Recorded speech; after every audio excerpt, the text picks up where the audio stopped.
আসসালামু আলাইকুম রহমতুল্লাহ। My dear students, তোমাদেরকে গত ক্লাসে আমি সেন্টেন্স শিখিয়েছিলাম। Basic sentence according to meaning, অর্থ অনুসারে সেন্টেন্স 5 প্রকার, সেটা আমরা জেনেছি। আজকে আমরা এই সেন্টেন্সের ট্রান্সফরমেশন বা রূপান্তর শিখব, অর্থাৎ একটা ফর্ম থেকে আরেকটা ফর্মে কীভাবে রূপান্তর করতে হয়, যেটা আমাদের পরীক্ষার ট্রান্সফরমেশন অফ সেন্টেন্স নামে একটা টপিক থাকে। সো আজকে ক্লাসের মাধ্যমে আমি এটা পরিষ্কার করে বোঝানোর চেষ্টা করব। এখানে একটা বিষয় তোমাদেরকে বলে রাখি, আমরা গদ বাঁধা নিয়ম মুখস্থ না করে আমরা জাস্ট এক্সাম্পল বা উদাহরণ হিসেবে যদি মনে রাখতে পারি, তাহলে খুব সহজে কিন্তু আমাদের মাথায় থাকে। সো আমি তথাকথিত ওই নিয়মের পরিবর্তে এক্সাম্পলের সাহায্যে তোমাদেরকে কীভাবে এটা মনে রাখা লাগবে সেটা আমি তোমাদেরকে বুঝিয়ে দিব। তো চলো কথা না বাড়িয়ে শুরু করা যাক। সো আমরা সেন্টেন্স 5 প্রকার জেনেছিলাম। তার মধ্যে আমরা বলেছিলাম যে অ্যাসার্টিভ সেন্টেন্স 2 প্রকার, অ্যাসার্টিভের আবার 2 প্রকার, যেটার কনভার্সন আমাদের আসে, রূপান্তর আসে, ট্রান্সফরমেশন, সেটা হচ্ছে অ্যাফার্মেটিভ আর নেগেটিভ। তাহলে অ্যাসার্টিভের 2টা ভাগ, একটা হচ্ছে অ্যাফার্মেটিভ হ্যাঁ বোধক, আর একটা হচ্ছে নেগেটিভ না বোধক।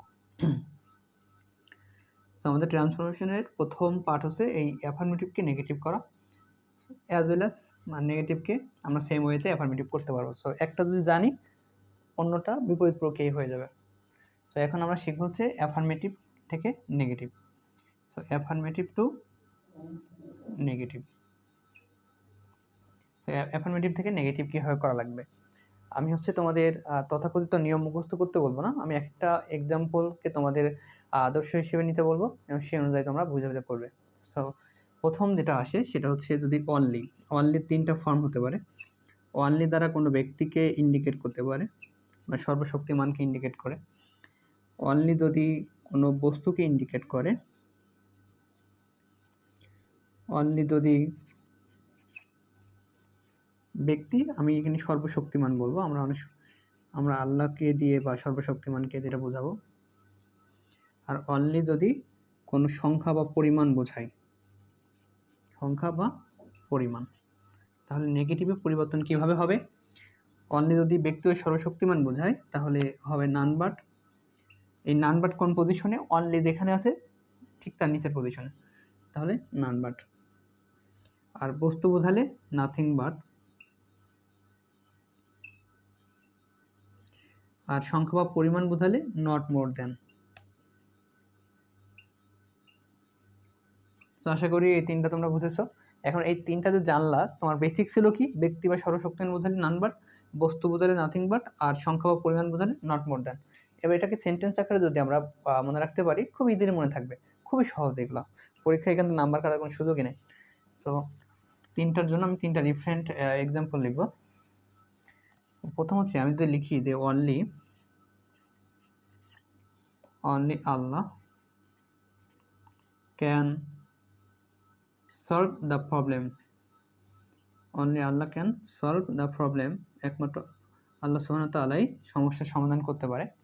তো যেহেতু সর্বশক্তিমান বুঝিয়েছেন, আমি বলেছিলাম যে প্রথম রোজ ব্যক্তি বা সর্বশক্তিমান বোঝালে অনলির পরিবর্তে হবে নান বাট। তাহলে none but Allah can solve the problem, যা আছে তাই,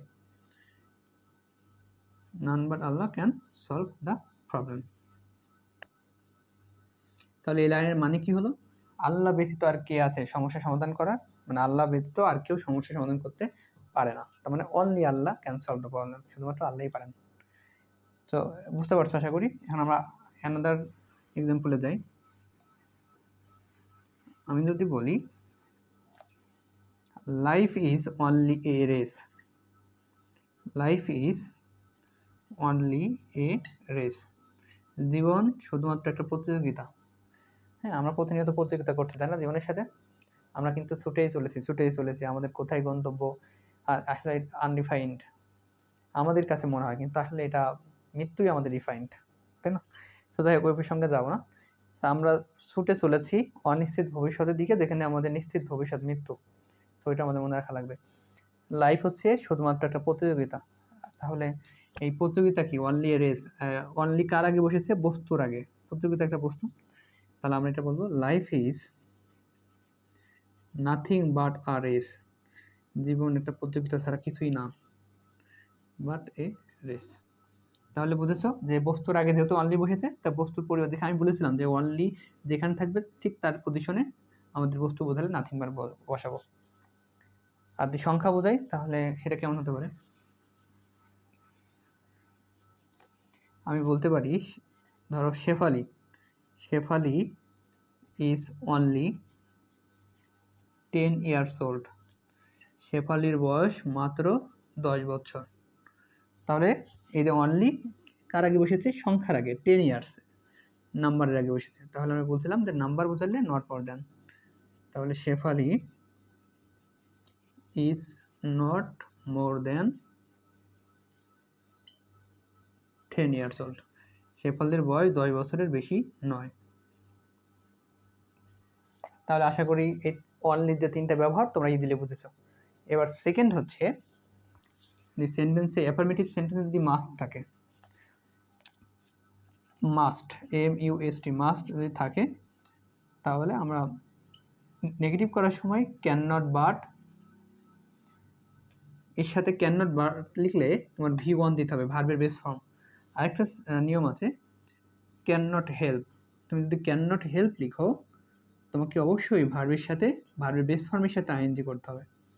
আইএনজি কোনো সময় কিন্তু V2 বা V3 সাথে হয় না, বেস ফর্মের সাথে হয়। সো যদি এত সহজ উদাহরণ দিয়ে বোঝাই, তোমরা নিশ্চয়ই যারা ট্রান্সফরমেশন শিখছো তারা নিশ্চয়ই খুব বড় ক্লাসের না, 6 থেকে 10-এর মধ্যেই হবে।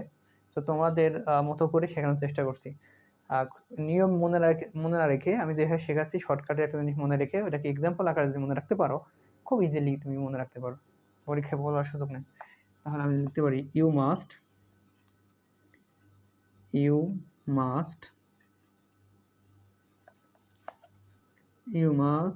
Test the food. তোমার অবশ্যই খাদ্যটা খাওয়া উচিত, টেস্ট করা উচিত, তাই না? তাহলে মাস্টের পরে তোমরা কি লিখবো? Can not but. You can not but taste the food. তুমি না করে থাকতেই পারো না। আমি মাস্টের ক্যান নট বাট লিখেছি, তাই ভার্বের সাথে V1 দিয়েছি। আমি যদি ক্যান নট হেল্প লিখতাম তাহলে টেস্টিং লিখতাম, you can not help tasting the food. কারণ আমরা আগেই বলেছি যে আমাদের ক্যান নট হেল্প লিখলে ভার্বের সাথে অবশ্যই আইএনজি করতে হবে, বেস ফর্মের সাথে আইএনজি করতে হবে। আশা করি মাস্টটা বুঝেছ। চলো আমরা 3 নম্বর রুলসে যাই।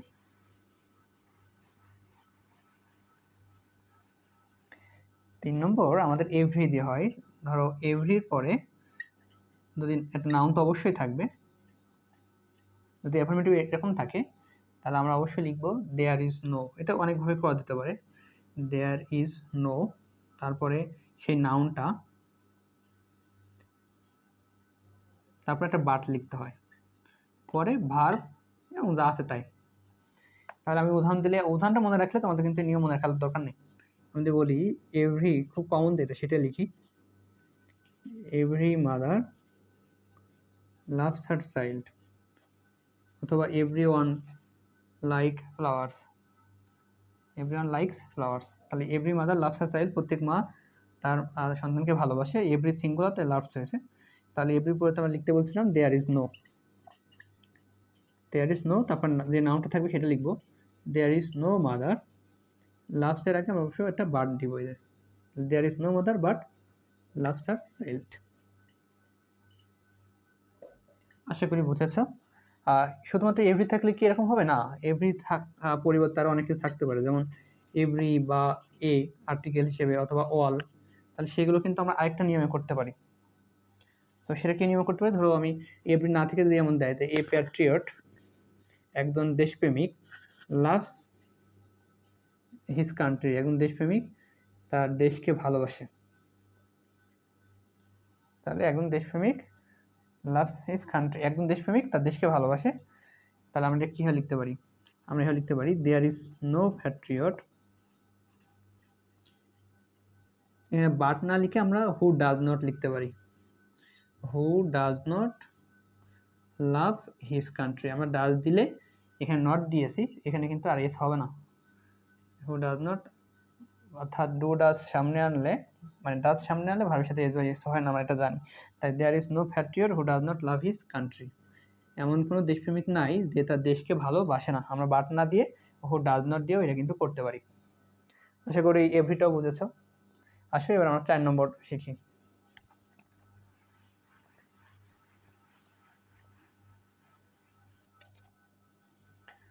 সো 4 নম্বর আমরা এটা শিখতে পারি, যেমন আমরা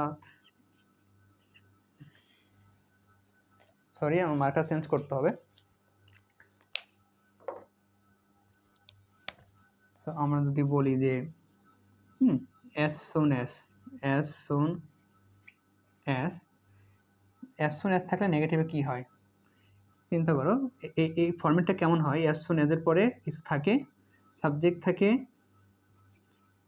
ভার্ব থাকে। এই যে এই ভার্বটা থাকে, এই ভার্বটা আমরা কি করব? নেগেটিভ করার সময় V3 করব। হ্যাঁ, তো সেটা আমরা দেখবো। তারপরে এবার অবজেক্ট থাকবে, একটা কমা থাকে এখানে, আবার আরেকটা ক্লজ থাকে, এবং সেখানে V2 থাকে, সাবজেক্ট V2 অবজেক্ট। এই ফর্মটা যদি থাকে অ্যাফার্মেটিভ সেন্টেন্স, তাহলে আমাদের এটা করবো নেগেটিভ করার সময় আমরা অবশ্যই as soon as এর পরিবর্তে লিখবো no sooner had। তাহলে no sooner had, যেহেতু হ্যাড লিখেছি অবশ্যই V3 হবে, তাহলে এই ভার্বটা আমরা করবো V3। সাবজেক্ট তো অবশ্যই থাকবে, সাবজেক্ট, তারপরে অবজেক্ট থাকবে, যা ছিল তাই। এই কমার পরিবর্তে আমরা দেন লিখবো। আমার অনেক স্টুডেন্ট এই কমন একটা মিস্টেক করে, সেটা হচ্ছে ওরা দেন লিখে। দেন আর দেন এক কথা না, এটা মাথায় রাখা লাগবে। একটা কম্পারেটিভ ডিগ্রির তুলনা আর একটা অ্যাডভার্বের ভূমিকায় থাকে। হ্যাঁ, ওটা সিকোয়েন্স মেনটেন করে সেন্টেন্সের। সো এটা খুব মাথায় রেখো, এই দেন কিন্তু হবে, না। আশা করি ভুল হবে না। তাহলে কমার পরে দেন, এরপরে যে সাবজেক্ট থাকবে, তারপরে যে ভার্ব থাকবে সেটা V2 ফর্মেই থাকবে। তাহলে এখানে পাস্ট টেন্স, এখানে পাস্ট পার্টিসিপল। তাহলে আমি তো একটা উদাহরণ লিখি। as soon as the police saw the thief, যখনই পুলিশ চোরকে দেখলো, he ran away, চোরটা পালিয়ে গেল। তাহলে নেগেটিভ করবো কিভাবে? আমরা বললাম as soon as এর পরে লিখবো no sooner had। তাহলে no sooner had the police saw হয়ে যাবে কি? saw হয়ে যাবে seen, কারণ saw এর V3 হচ্ছে seen, see saw seen the thief, কমার পরেতে কি লিখতে বলেছিলাম বলতো? দেন he ran away, যখনই পুলিশ চোরকে দেখলো তখনই সে দৌড়ে পালালো। আশা করি as soon as এর এই নিয়মটা তোমরা বুঝেছো। চলো এবার আমরা 5 নম্বর নিয়ে কথা বলতে পারি।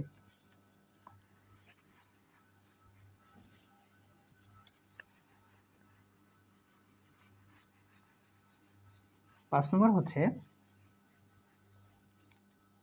ধরো বোথ ডট ডট অ্যান্ড আছে, তার নেগেটিভে প্রথম বোথের জায়গায় হবে নট অনলি, পরে অ্যান্ডের জায়গায় হবে বাট অলসো। তাহলে এটার উদাহরণ কেমন হতে পারে? তা আমি যদি একটা উদাহরণ দিই যে both Shefali and Bilkis, both Shefali and Bilqis are meritorious.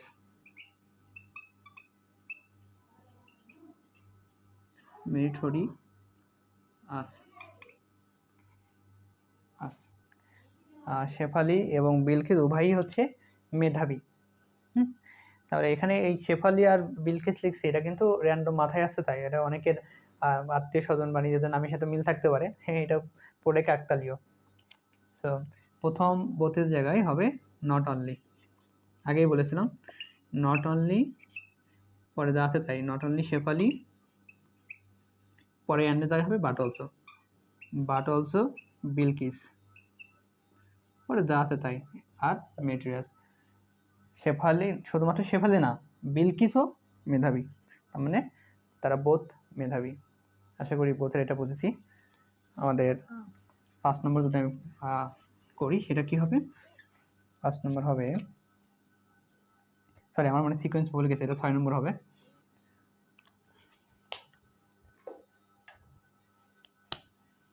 ছয় নম্বর কি হবে? ধরো টু ডট ডট টু, সে এতই যে, তাহলে এই টুর জায়গায় হবে সো, তারপর এই টুর জায়গায় হবে দ্যাট প্লাস সাবজেক্ট, এবং টেন্স যদি পাস্ট টেন্স হয় তাহলে কুড নট, আর প্রেজেন্ট হলে ক্যান নট। তাহলে আমি লিখে দিই ক্যান নট বা খুড নট, ক্যান নট বা খুড নট, তারপরে যা আছে তাই। একটা উদাহরণ দিই, হি ইজ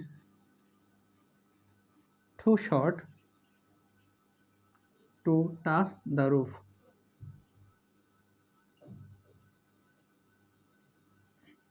সে এতটাই খাটো যে সে ছাদ স্পর্শ করতে পারে না। নর্মালি অনেকেই করতে পারে না। তো এটা আমার কাছে একটু দুর্বল মনে হয়, আমি এটাকে আরেকটু সুন্দর করতে পারি। হি ইজ টু উইক, সুন্দর এবং ছোট হবে এটা। He is too weak to walk, সে এতই দুর্বল যে সে হাঁটতে পারে না। এটা আমার কাছে বেশি রেলিভেন্ট লাগে। তাহলে সে এতটাই দুর্বল যে সে হাঁটতে পারে না, প্রথম টু এর জায়গায় সো হবে। তাহলে আমরা লিখি হি ইজ সো উইক। যেহেতু এটা প্রেজেন্ট টেন্স, তাহলে দ্যাটের পরে ক্যান নট লিখবো, দ্যাট প্লাস সাবজেক্ট। তাহলে that he can not walk, সে এতটাই দুর্বল যে সে হাঁটতে পারে না। তাহলে প্রথম টু এর জায়গায় সো, তারপরে টু এর জায়গায় that plus subject can not walk. Can not কেন? কারণ এটা প্রেজেন্ট টেন্স ছিল। আশা করি এই নিয়মটা বুঝেছো। তো চলো এবার 7 নম্বর নিয়ে কথা বলি।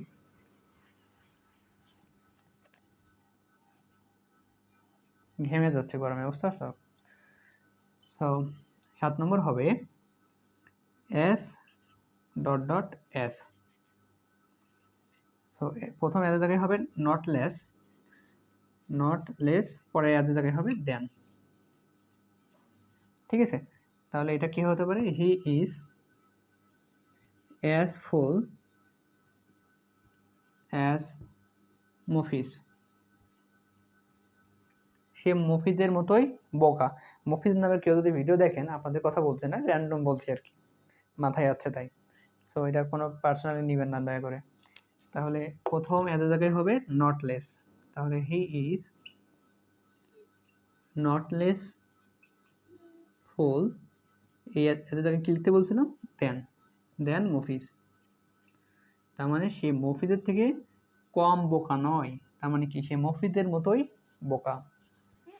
সো মফিজ যে বোকা হবে এমন কোনো কথা না, মফিজ সুন্দর নাম, যে কোনো মানুষই বোকা হতে পারে। 7 নম্বর হয়ে গেল, এবার আমাদের 8 নম্বর। 8 নম্বর কি হতে পারে? 8 নম্বর এমন হতে পারে যে ধরেন আমরা পজিটিভ কম্পারেটিভ ডিগ্রি করলাম। He is taller then I, সে আমার চেয়ে লম্বা। তাহলে এখানে সাবজেক্ট কটা? কম্পারেটিভ ডিগ্রির দুইটা সাবজেক্ট হয়। আমার ডিগ্রি, কম্পারিজন অফ অ্যাডজেক্টিভের ডিগ্রি কিন্তু এই স্ট্রাকচার আমি শিখেছি। দুইটা আলাদা সাবজেক্ট হলে সেকেন্ড সাবজেক্ট পজিটিভ করার সময় নিয়ম কি?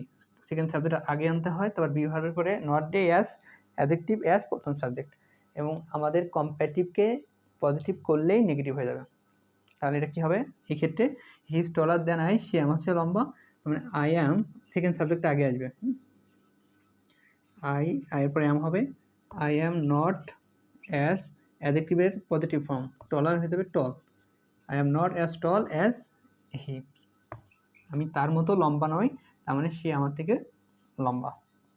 আশা করি আপনারা বুঝতে পারছেন যে দুটো সাবজেক্ট বিশিষ্ট কম্পারেটিভ ডিগ্রিকে পজিটিভ করে দিলেই সেটা নেগেটিভ হয়ে যাবে।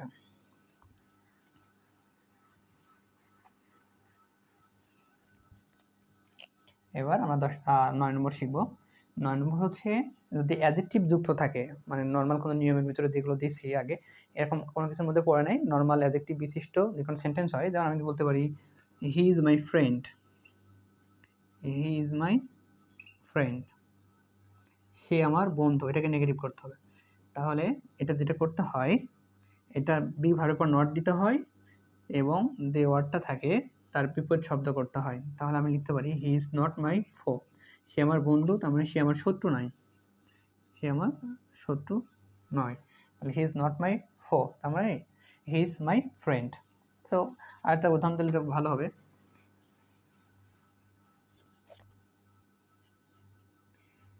তা আমি বলি হি ইজ ভেরি স্মার্ট, সে খুবই সুদর্শন, হি ইজ ভেরি স্মার্ট। তাহলে আমাদের অ্যাডজেক্টিভ হচ্ছে স্মার্ট, সুদর্শন, আমাদের বি ভার্ব নট দিব এবং অ্যাডজেক্টিভ বিপরীত শব্দ লিখব। তাহলে he is not ugly at all, এই ভেরি থাকলে আমরা অবশ্যই একটা অ্যাট অল দিব। সে মোটেও কুৎসিত নয়, তার মানে সে খুব সুদর্শন। আশা করি অ্যাফার্মেটিভ নেগেটিভ আপনারা বুঝতে পারছেন যে কীভাবে করতে হবে, তাই না? এবার চলেন আমরা অ্যাফার্মেটিভ টু ইন্টারোগেটিভ শিখি। ইন্টারোগেটিভ খুবই ইজি, খুব easy. Affirmative to interrogative. So এটা কয়েকটা নিয়ম আছে। আমি যদি বলি he does the work, he does the work, সে কাজটি করে। সো নর্মাল ইন্টারোগেটিভ করলে কিন্তু হবে না, এটা ট্রান্সফরমেশন, মানে এটা রূপান্তর ঘটাতে হবে, কিন্তু মিনিং চেঞ্জ হবে না, মিনিং সেম রেখে করব। তাই আমাদের বি ভার্বটা সামনে আনতে হবে। এখানে ডাজ হচ্ছে মেন ভার্ব, এর বি ভার্ব কি, এর বি, এটা প্রেজেন্ট ইনডিফিনিট টেন্স, এর বি ভার্বও হচ্ছে ডাজ। প্রেজেন্ট ইনডিফিনিট টেন্সের বি ভার্ব হচ্ছে ডু বা ডাজ, যেহেতু subject third person singular number he, তাই হবে ডাজ। এরপর একটা অবশ্যই এনটি যুক্ত করতে হবে, কখন, যখন সেন্টেন্সে নেগেটিভ ওয়ার্ড থাকবে না। এই সেন্টেন্সে কোথাও নেগেটিভ কিছু আছে নাই, তাহলে এখানে নেগেটিভ দিতে হবে। তাহলে ডাজেন্ট, ডাজেন্ট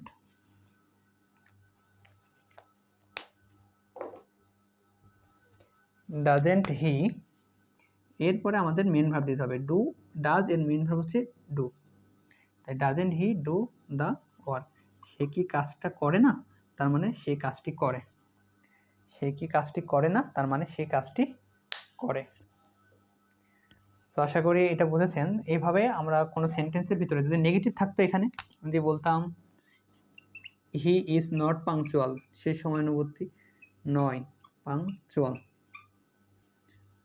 তার মানে আমরা শুধুমাত্র বি ভার্বটা সামনে এনে ইজ হি পাংচুয়াল, সে কি সময়ানুবর্তী, দা মেনে চলে না, মেনে চলে না, কারণ নট থাকলে নট দিব না, নট না থাকলে নট দিব। সো এটা ইজিলি বুঝেছেন আশা করি। এখন আমরা যে অ্যাসার্টিভ সেন্টেন্সের বেশ কিছু উদাহরণ দেখছিলাম, ওগুলো দিয়ে করার চেষ্টা করি। যেমন আমি বলি এভরি মাদার, ওইটাই যদি আমি এটা করি, every mother loves her child, তাহলে এভরি যুক্ত থাকলে আমরা এটা অনেকভাবে করতে পারি। আমরা এখানে ডাইরেক্ট হু লিখতে পারি এভাবে, যে who does not love her child, কে তার সন্তানকে ভালোবাসে না। অথবা আমরা করতে পারি ইজ দেয়ার এনি মাদার, এমন কোনো মা আছে, ইজ দেয়ার, এটাই বেশি ভালো আমার মতে।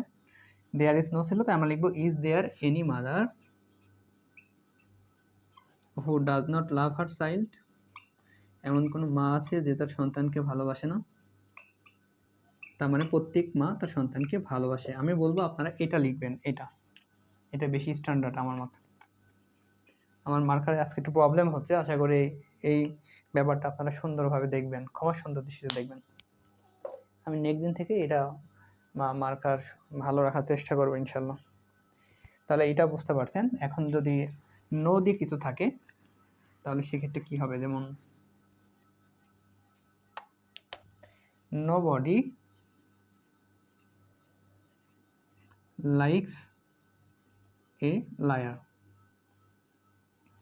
তাহলে নো থাকলে কোনো কথা নাই, হু, তাহলে হু লাইকস এ লায়ার, কেউ মিথ্যাবাদীকে পছন্দ করে না, কে পছন্দ করে, কে মিথ্যাবাদীকে পছন্দ করে, কেউ করে না, তাহলে নো নো থাকলে জাস্ট হু লিখলেই হয়ে যাবে। আশা করি বুঝতে পারছেন। যদি এমন থাকে I have never seen her before, আমি আগে কখনো তাকে দেখিনি, তাহলে নেভার থাকলে কি হবে, ইন্টারোগেটিভ করার সময় আমরা হ্যাভটা আগে দিব, আমরা জানি বিভার সামনে আনতে হয়, তাহলে হ্যাভ আই নেভার হয়ে যাবে ever, have I ever seen her before,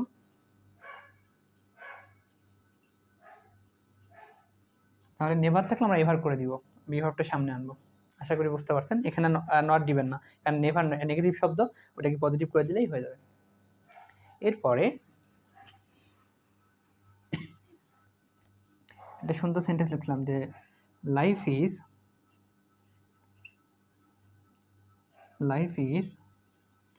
nothing but a race, তাহলে এই ধরনের সেন্টেন্স আমরা কীভাবে নেগেটিভ ইন্টারোগেটিভ করব, তাহলে আমরা লিখবো হোয়াট ইজ লাইফ, এই ধরনের সেন্টেন্স আমরা লিখবো হোয়াট দিয়ে, what is life but a race, what is life but a race, প্রতিযোগিতা ছাড়া জীবন কি? কিছুই না, তাই না?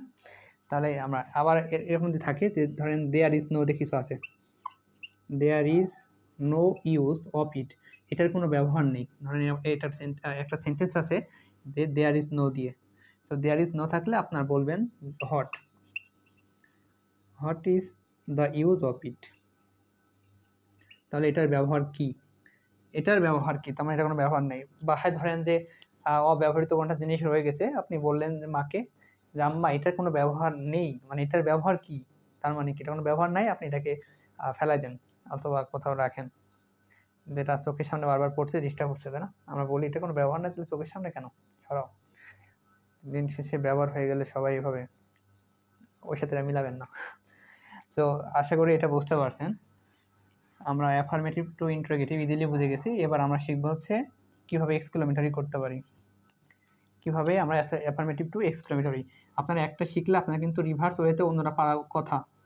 এক্সক্লেমেটরি, এক্সক্লেমেটরি, ঠিক আছে, আবেগবাচক যে শব্দটা। তাহলে আমি যদি বলি I wish I were a king, আমি যদি রাজা হতাম, আমি আগের ক্লাসে বলেছি এরকম অবাস্তব কল্পনা, এখানে আয়ের পরে ওয়ার হয়, নর্মালি ওয়াজ হয় কিন্তু এক্ষেত্রে ওয়ার হয়। আমি যদি রাজা হতাম, এটা সুযোগ তো নাই, হতে পারবো না, তাহলে এটাকে আমরা এক্সক্লেমেটরি কীভাবে লিখতে পারি? আই উইশের পরিবর্তে আমরা লিখতে পারি ইফ। তাহলে if I were a king, if I were a king, আমি যদি রাজা হতাম, তাই না? এটা আরেকভাবে লেখা যেতে পারে, এটা আশা করি তুলে নেবেন। তো পরীক্ষার যদি এক্সক্লেমেটরি এটা থাকে যে if I were a king, তাহলে আপনি অ্যাসার্টিভ করবেন কি? I wish I were a king. So একটা শেখাচ্ছি, আপনারা বিপরীতভাবে এটা যদি সুন্দর করে তুলে নিতে পারেন, একবার দেখলে দেখবেন যে এটা আসলে আপনি এটা অটোমেটিক আপনার মনে চলে আসবে, এবং সেভাবে একটু সময় দিয়ে পড়বেন। তারপরে আমরা এটাকে যদি আরেকটু স্ট্যান্ডার্ডভাবে লিখতে পারি, সেটা আরেকটা উদাহরণ আছে যে আমি যদি এমন দিই I wish I could fly in the sky, ইস আমি যদি আকাশে উঠতে পারতাম, I wish I could fly in the sky, তাহলে সেক্ষেত্রে আই উইশের বলতে আমরা উড দ্যাট লিখতে পারি, would that I could fly in the sky. তাহলে এটা আমাদের অবশ্যই এক্সক্লেমেটরি হয়ে যাবে। অবশ্যই এক্সক্লেমেটরির ক্ষেত্রে লাস্টে কিন্তু এই বিস্ময় যে সূচক সেটা দিতেই হবে আপনাকে। প্রত্যেকটা জিনিসের একটা বৈশিষ্ট্য আছে, তাই না? সেই বৈশিষ্ট্য দিয়ে তাকে আপনি সেই বৈশিষ্ট্য দেখে চিনতে হবে। তো আপনি যে বৈশিষ্ট্য মনে রাখেন, তাকে আইডেন্টিফাই করা ইজি না, কিন্তু প্রতিটা জিনিসেরই এমন। সেন্টেন্সের ক্ষেত্রে এটা খুব বেশি ইম্পর্টেন্ট। আপনি যে সেন্টেন্স লিখছেন তার একটা ইন্ডিকেশন আছে, সেই ইন্ডিকেশন মার্কস আপনাকে দিতেই হবে পরীক্ষায়, না হলে কিন্তু 0।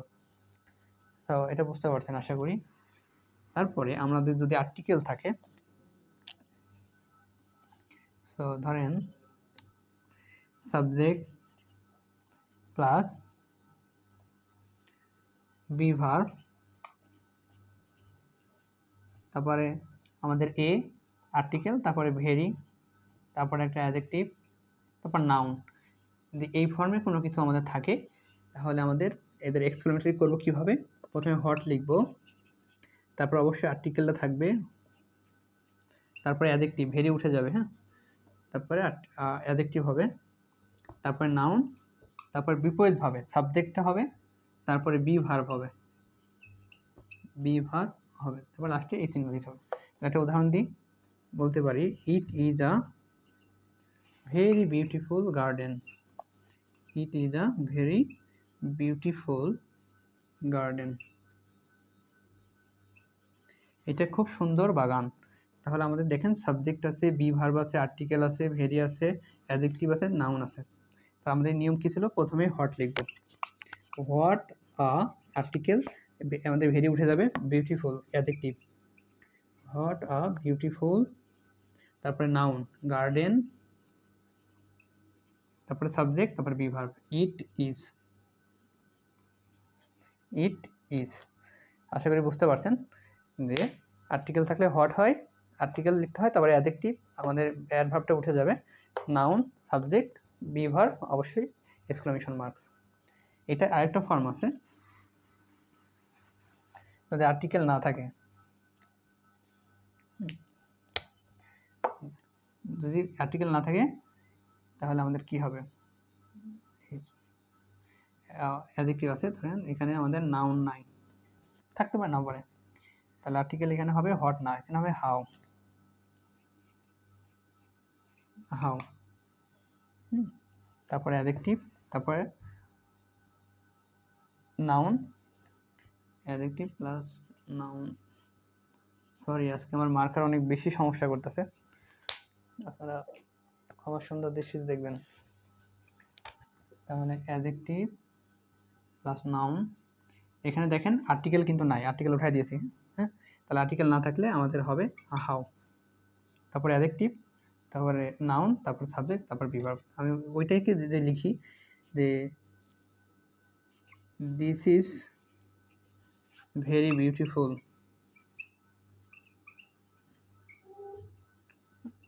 আমরা লিখতে পারি দিস ইজ না লিখে শি ইজ লিখতে পারি, she is very beautiful, she is very beautiful, সে খুব সুন্দরী। তাহলে আমরা লিখতে পারি how beautiful she is, how beautiful she is. আমাদের আসলে নাউন ম্যাক্সিমাম ক্ষেত্রে থাকবে না, আর্টিকেল থাকলে নাউন থাকতো, তাই না? থাকতে পারে, এটা কিন্তু নট নেসেসারি থাকবেই না, থাকতে পারে, এখানে নাই নাউন, তাহলে কেটে দেওয়া ঠিক হবে না। আমি বলতে পারি this is very beautiful garden, কিন্তু আসলে নাউনকে নিতে গেলে আমাদের একটা আর্টিকেল থাকলে ভালো, তাই না? আর্টিকেলের পর আমার তিনটা শব্দ থাকলে অ্যাডভার্ব, অ্যাডজেক্টিভ, নাউন, দুটো থাকলে অ্যাডজেক্টিভ, নাউন। তার মানে আর্টিকেল অবশ্যই নাউনকে কন্টেন করবেই সেন্টেন্স পরিপূর্ণ করতে, এক্ষেত্রে নাও হতে পারে। তাহলে she is very beautiful maximum ক্ষেত্রে হবে না, how beautiful she is. So এই সাইডটা নিয়মে কিন্তু আমরা এক্সক্লেমেটরি সেন্টেন্স ইজিলি করে ফেলতে পারি, তাই না? আর ইম্পারেটিভ কী হবে? ইম্পারেটিভ আমরা জানি যে দুইটা নিয়মে করা যায়, যদি উই শুড থাকে তাহলে প্রস্তাব কিছু বোঝাই, আমি এটা সংক্ষেপে শেষ করবো। ইম্পারেটিভের নিয়মই দুইটা, সেটা হচ্ছে আপনার ভার্ব অন প্লাস অবজেক্ট, এই ফর্মে লিখে দিলেই হয়ে যাবে, you must do the work, just do the work, ঠিক আছে?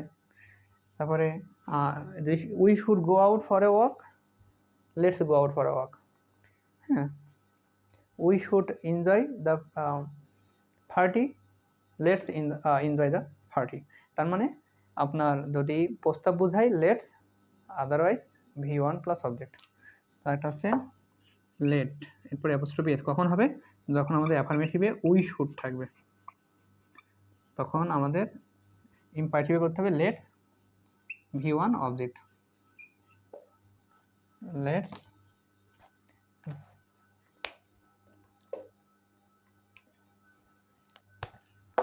Let's plus V1 plus object. So আমার পছন্দের ছাত্রছাত্রী যারা ক্লাসটা দেখছো বা দেখবে, আমার মার্কারে আজকে কথা শুনছে না, যেগুলো আছে সবার একই অবস্থা, ক্লাসটা আমার আরও কন্টিনিউ করার ইচ্ছা ছিল কিন্তু আজকে আর পাচ্ছি না। তো যতটুকু করেছি তোমরা আশা করি খুব সুন্দর করে তুলে নিবে এবং এর উপরে কিন্তু পরীক্ষা দিবে। আজকের মতো এখানেই শেষ করছি, পরবর্তী ক্লাসে তোমাদের সাথে অবশ্যই দেখা হবে। সেই পর্যন্ত তোমাদের সুস্বাস্থ্য কামনা করছি, আমার জন্য তোমরা দোয়া করবে। আসসালামু আলাইকুম।